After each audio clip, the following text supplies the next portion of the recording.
नमस्कार। आप सभी का आज की अभिभावक शिक्षक बैठक में हार्दिक स्वागत है। और अपना जो बैठक का कार्यक्रम है वो मासिक होता है।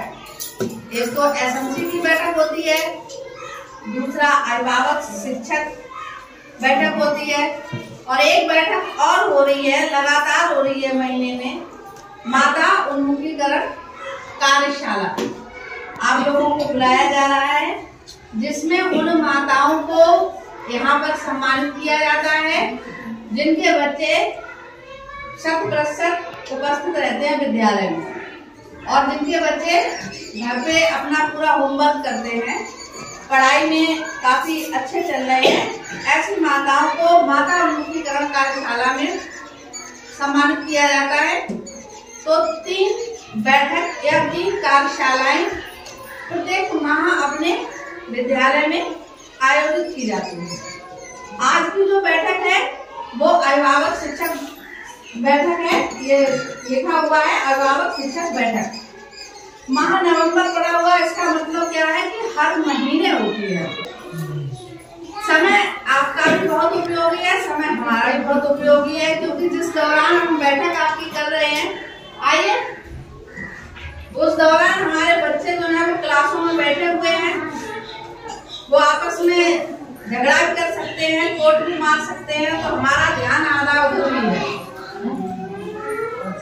अपनी बैठक का हम श्री गणेश करें, आरंभ करें। उससे पहले हम निवेदन करेंगे माँ सरस्वती को याद करने के लिए अपनी अपनी जगह पर सभी लोग खड़े हो जाएं और प्रार्थना होगी। खड़े होइए, भगवान से याद करते हैं। तो आप लोग भी विद्यालय में पढ़े होंगे और प्रार्थना लगभग सबको याद होगी। आज हम आप लोगों से पूछ के प्रार्थना कराएंगे। बताओ कौन सी प्रार्थना कराएंगे? आप लोग प्राइमरी स्कूल में पढ़े होंगे ना, सब भूले गए। कौन सी सब भूले गए। चलिए, तो कोई बात नहीं है, अभी हम अपने बच्चों को बुला रहे हैं, प्रार्थना वो कराएंगे, ठीक है?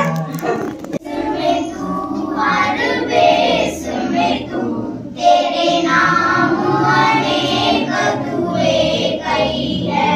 हर देश में तू, हर वेश में तू, तेरे नाम अनेक तू एक ही है।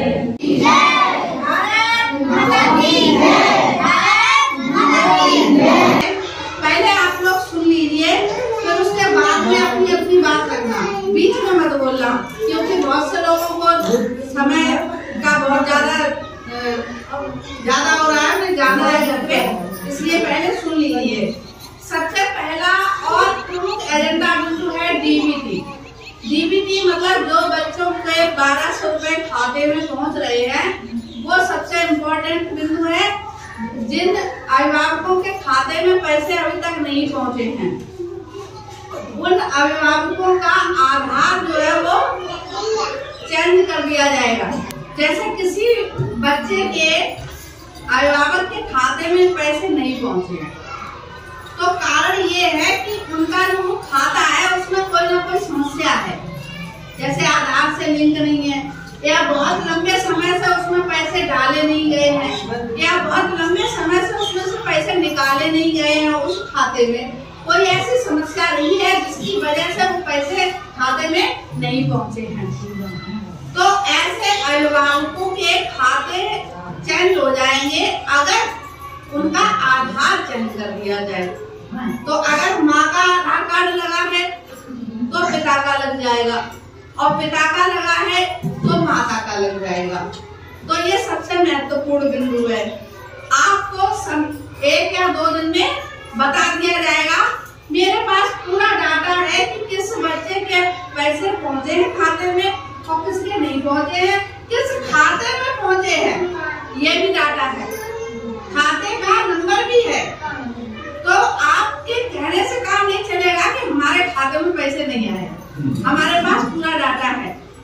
और फिर भी अगर आप कहते हो तो आपके कहने से हम मानेंगे नहीं।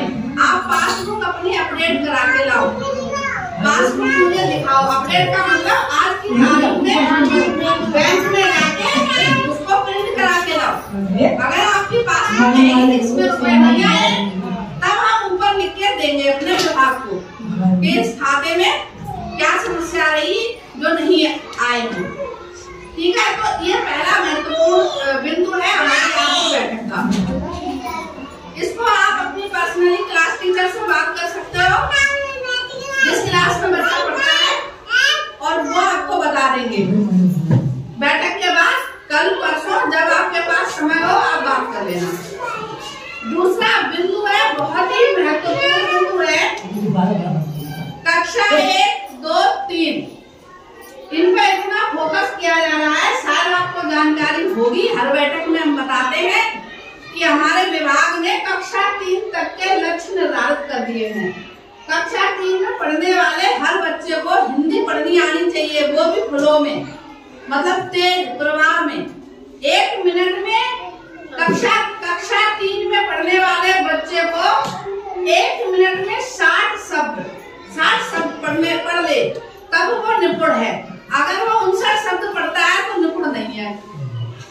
ऐसे ही कक्षा 2 में 45 शब्द प्रति मिनट, 1 मिनट में 45 शब्द पढ़ ले।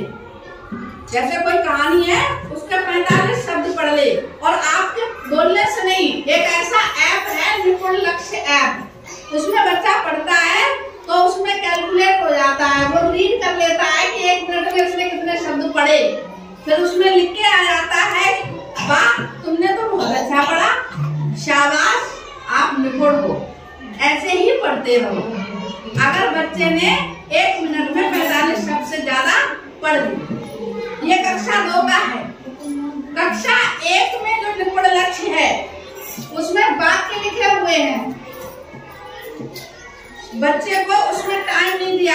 कक्षा 1 वाले बच्चों को टाइम नहीं दिया, क्योंकि कक्षा 1 वाला बच्चा जब हमारे पास आता है तो स्कूल में बैठना सीखता है, फिर लिखना सीखता है, फिर वर्णमाला सीखता है, फिर मात्रा सीखता है, तो पढ़ना सीखता है। तो उनके लिए समय नहीं है।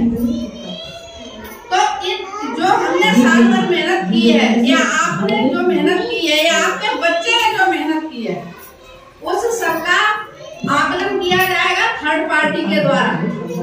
बाहर से टीम आ रही है, वो यहाँ आएगी, अपने मोबाइल पे बच्चों को पढ़ाएगी और आकलन होगा कि ये बच्चा निपुण है या नहीं है।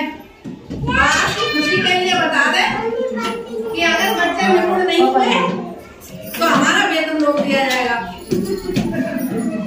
तो आप ये मान के चलो, चाहे मन से पढ़ा रहे हो, चाहे डर से पढ़ा रहे हो, विद्यालय में पढ़ा रहे हैं, हर हालत में अपन पढ़ाना ही पढ़ाना है। अगर हमारा वेतन हो जाएगा तो हम अपने बच्चों को नहीं पढ़ा पाएंगे। लेकिन ये तो आप भी जानते हो कि ये नियम आज आया है, और हमें आए हुए 4 साल हो गई हैं। तब तो कुछ नहीं था, हम तब भी इसी प्रो में और इसी लगन से पढ़ा रहे थे। तो हम ये बात इसलिए बताए आपको कि जो लोग ये सोच रहे हैं कि भाई विद्यालय में पढ़ाई नहीं हो रही है, क्लास में पढ़ाई नहीं हो रही है, तो ये अपने दिमाग से हटा दो कि पढ़ाई तो अब करनी पड़ेगी। अपने बच्चों को अगर हमें पढ़ाना है, अपने बच्चों को खिलाना है, तो भी बच्चों को पढ़ाना है। तो बच्चे को हर हालत में स्कूल भेजो आप। और देखो, आकलन भी हम करके नहीं दे सकते हैं कि ये बच्चा निपुण हो गया। आकलन भी मशीन कर रही है, और मशीन की भी बात छोड़ो, अब बाहर से पार्टी आ रही है वो करेगी। तो आपको लगता है ना प्राइवेट वालों की तो अब बात लगा दी है सरकारी स्कूलों में। आप ये मान के चलो, जिसको नहीं लगता है, अभी यहाँ पर 2-4 लोग ऐसे होंगे जो ये जानते होंगे कि उनका बच्चा यहाँ से जाके भी पटाख से रखता होगा और लिखना शुरू कर देता होगा या पढ़ना शुरू कर देता है। ऐसे है कि नहीं है? बताया ऐसे कितनी माताएं यहाँ बैठी हैं जिनके बच्चे सुबह शाम बस पढ़ते रहते हैं। एजेंडा बिंदु इस प्रकार से है। पहला, निपुण आकलन के संबंध में चर्चा, और दूसरा डीबीटी में आधार परिवर्तन के संबंध में चर्चा। तीसरा है ऑनलाइन उपस्थिति के संबंध में चर्चा। चौथा है दिव्यांग बच्चों हेतु समर्थ ऐप पर चर्चा। 5वां है छात्र उपस्थिति वृद्धि पर चर्चा। 6ठा है सर्दी से बचाव हेतु स्वेटर, जूते, मोजे, टोपा आदि सभी बच्चों के पास हो पर चर्चा। और 7वां बिंदु है बाल यौन शोषण पर चर्चा। तो ये प्रमुख एजेंडा बिंदु हैं। इन एजेंडा बिंदुओं पर बैठक में किस तरह से कार्यव्रत किया जाएगा, आइए देखते हैं। कार्यव्रत। आज दिनांक 6 दिसंबर 2023 दिन बुधवार, समय दोपहर 3 से 3:30 बजे तक विद्यालय प्रबंध समिति बैठक आयोजित की गई, जिसमें सचिव महोदया ने बैठक में आए हुए सभी प्रतिभागियों का स्वागत कर आभार व्यक्त किया। पूर्व प्रेषित एजेंडा बिंदुओं पर क्रमशः निम्न प्रकार चर्चा हुई। और यहाँ पर ये नोट में पहले इस तरह से लिखा हुआ है कि ग्राम प्रधान जी, अध्यक्ष, उपाध्यक्ष एवं बैठक में सम्मिलित सभी प्रतिभागियों से यह अपील की गई कि उनके गांव में होने वाली कई सामाजिक बैठकों में हमारी विद्यालय प्रबंध समिति बैठक के बिंदुओं पर भी चर्चा की जाए। अर्थात आए दिन कहीं ना कहीं गांव में बैठक होती है, लोग बैठते हैं, बातचीत करते हैं, तो वहाँ पर हमारे विद्यालय प्रबंध समिति बैठक में जिन बिंदुओं पर चर्चा की गई है उनका भी डिस्कशन वहाँ पर किया जाए, ताकि हमारी विद्यालय प्रबंध समिति जो बैठक है या जो कमेटी है उसका उद्देश्य पूरा हो सके। तो यहाँ पर देखिए, पहला एजेंडा बिंदु जो है उस पर किस तरह से चर्चा की गई कि डीबीटी के माध्यम से जिन अभिभावकों के खातों में भुगतान नहीं हुआ है, समिति के सदस्य उनकी मदद करें खाता आधार से लिंक करवाने में। अन्यथा अभिभावक आधार स्कूल में जाकर परिवर्तित कराएं माता पिता का आपस में। यहाँ पर जो माता या पिता का पहले से जो आधार यहाँ विद्यालय में डीबीटी में रजिस्टर्ड कराया गया है, यदि उस आधार के खाते में भुगतान नहीं हुआ है तो उस खाते को परिवर्तित कराया जा सकता है। यदि माता का है तो पिता का कराया जा सकता है, पिता का है तो माता का कराया जा सकता है। ऐसा डीबीटी प्रक्रिया में अभी हो रहा है। और दूसरा है तीसरी पार्टी यानी थर्ड पार्टी द्वारा निपुण बच्चों का आकलन। कक्षा 1, 2, 3 के बच्चों का निपुण आकलन जो है वो शुरू हो चुका है, आकलन हो भी रहा है और अभी कुछ विद्यालयों में अवशेष है। हमारे विद्यालय में 7 दिसंबर को होगा, अतः सभी बच्चों को उपस्थित कराने में मदद करेंगे सदस्यगण। ऐसी अपील की गई सचिव महोदया के द्वारा अपने सभी गांव के जो भी लोग हैं उनसे और समिति के सदस्यों से। तीसरा है शीघ्र ही छात्र छात्राओं की उपस्थिति ऑनलाइन लगेगी, अतः विद्यालय में ससमय बच्चों को भेजने के लिए प्रेरित करें। जैसा कि शासनादेश आ रहा है कि बच्चों की उपस्थिति ऑनलाइन लगेगी, तो समय से लगेगी, इसलिए बच्चों को अभी से आदत में डालना चाहिए कि टाइम से समय से स्कूल पहुँचें। चौथा है सभी बच्चों को गर्म कपड़ों में स्कूल भेजने के लिए प्रेरित करें। ऐसा सदस्य लोगों से या समिति के सदस्यों से अपील की गई कि सर्दी का मौसम है और गांव के सभी बच्चे, अगर कोई बच्चा ऐसा देखें आते हुए गांव में कि स्वेटर नहीं पहने हैं या जूते मोजे नहीं पहने हैं, तो उनको तुरंत वहां टोका जाए और उनके पेरेंट्स से संपर्क करें। हमारे विद्यालय समिति के जो सदस्य लोग हैं और उनसे कहें कि बच्चों को गर्म कपड़ों में भेजें। पांचवा है बाल यौन शोषण क्या होता है, इससे बच्चों की सुरक्षा कैसे की जा सकती है।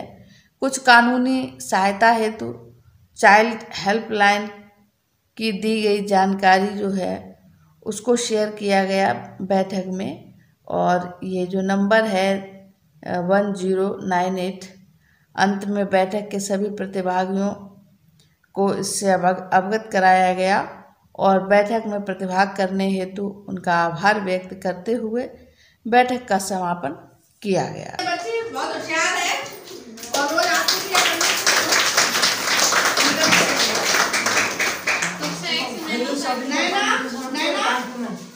आज कथा हुई है पूजा करी बात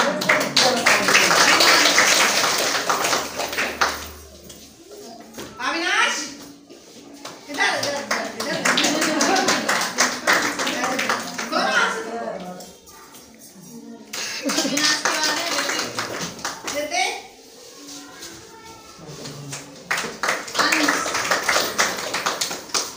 फटाफट आते चले जाओ।